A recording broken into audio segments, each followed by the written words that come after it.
Hello and welcome back to Engine Relish. I'm James and behind me is the L322 project. I thought I'd do a little bit of an update video, walk around the car, have a look at the bits and pieces I've done so far, and there's a few bits and pieces still left to do before we put it in for an MOT, and a little sort of overview of general condition of the car. Now this, I believe, is probably the cheapest TDV8 L322 available, so we'll walk around and see what £900 gets you. Okay, so starting at the front, you can see she's got some pretty mismatched headlights there at the moment. So this one's nice and clear, and this one has gone a bit cloudy. Not cloudy, but you know, the UV damage you get on the lenses. So I either need to polish that, or you can buy lens kits to replace the lenses. So I may well do that. A couple of scrapes up on the front bump here on the corner. You can see it's had some dodgy touch-up paint there. That side's not so bad. This little cover is missing. It's in the back of the car. It's just because I took the bumper off the other day to fit these driving lights. They're not wired up just yet, but they are in place. They're LED. They're using the genuine Land Rover driving light brackets which mount behind the bumper. I've got a video showing how to do that. This side cover is missing. They always seem to be missing on that side. But we do have this one, which is nice, which covers the sort of towing arm on the front there. I've painted the grille black already, as you can see. I've got to yet paint this one, and I'm going to paint these side vents as well. Now she's not wearing the original wheels. These are actually wheels off of the L320 Range Rover Sport, which I believe are autobiography wheels. So they're a 20-inch wheel. They are 9.5 inches wide. The offset on these, I think, is 53. And she's wearing 285 50/20 tyres, so they're a bit oversized. They're about a 31-inch tyre, so they're a bit bigger than the standard tyre, and they do seem to fit without rubbing in day-to-day use, so pretty happy with those. Bodywork's pretty straight in general. Only real issue is here, where you can see the lacquer's just peeling on the top of that door, so it's probably had a bit of a repair in the past, but the bodywork itself is pretty straight. As we walk around, and you can see down this side as well, all pretty good.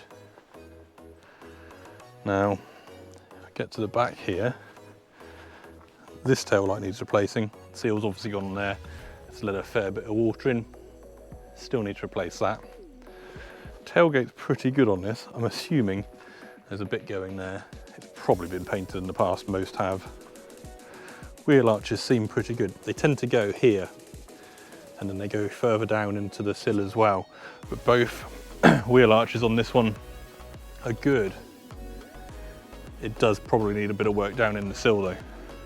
Walk around the back, you can see we've got a tow bar on here, and then we've done the exhaust as well. Removed the silencer back box and fitted straight through exhausts, as you can see there and there. I have got another video showing that. Another dodgy repair there, look.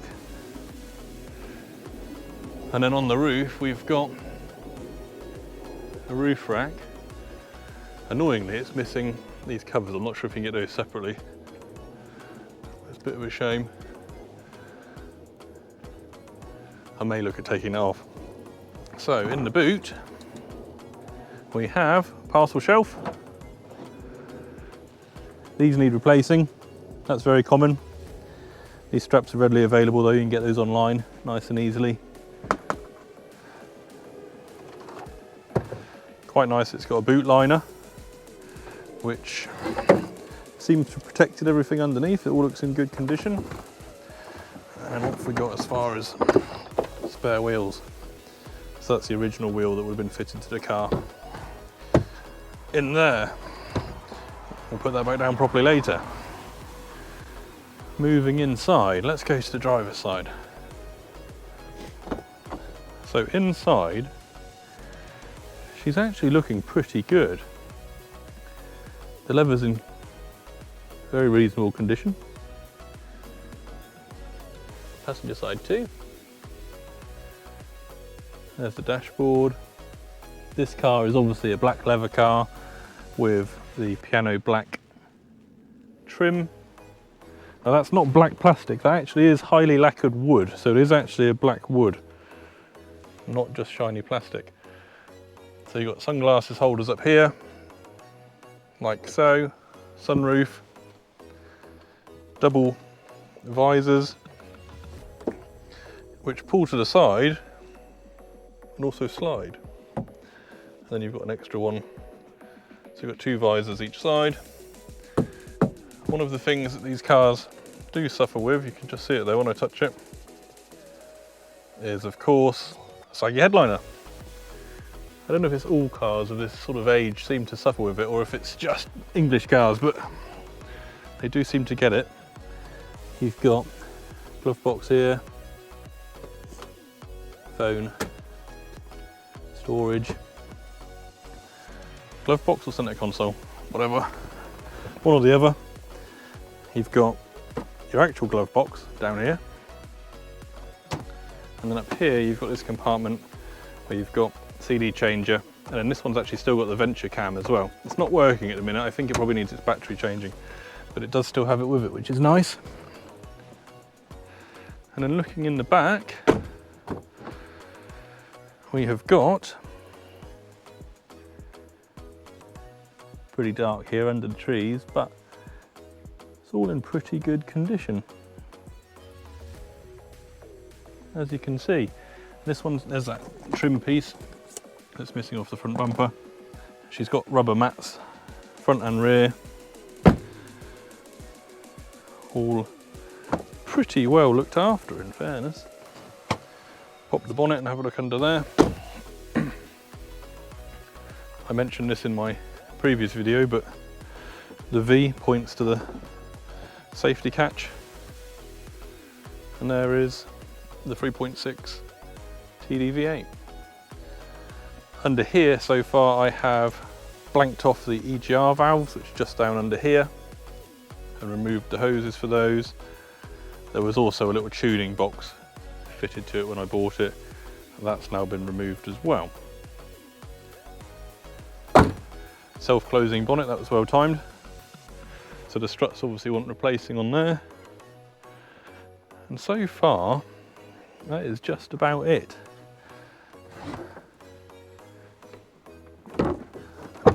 Close that down, there we go. Pull that back over, like so. Let's fire it up. So, key in there. Just on 117,000 miles, so not too bad for a age. Turn the radio down. Starts nicely. Here's another issue. The fuel gauge, quite common, but more often than not that will read fully empty, even though it is actually holding 3/4 of a tank. So one of the things I do need to look at is the fuel level senders, which I think in the tank the terminals get a bit corroded and then they just start to misread. So that'll be one of the things I need to look at. No warning lights on the dash. That one's just for the seatbelt to say that I've got not got my seatbelt on. You can see all seems to be working.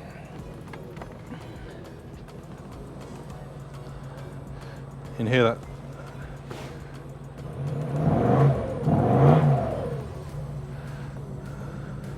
Sportier sound with the removed back box. Does sound good. That needs to come off. Awful. But that's where we are now. So a few things left to do. One of them being front passenger side suspension airbag. That one keeps going down. And then looking at the MOT history, it looks like the end of this sill needs looking at. And then I've also got rear anti-roll bar drop links to do. And was there something else? Oh, there is a knock. When driving along, the road surface a bit uneven, you do notice a bit of a knocking coming from the front, so it probably needs some front bushes doing. I might just end up replacing the entire arms. They're not too expensive and they're pretty easy to do, so probably end up doing that as well. So that's where we are at the minute. A few jobs left to do. The deadline is end of this month. See how we get on. See you on the next video. Cheers, bye.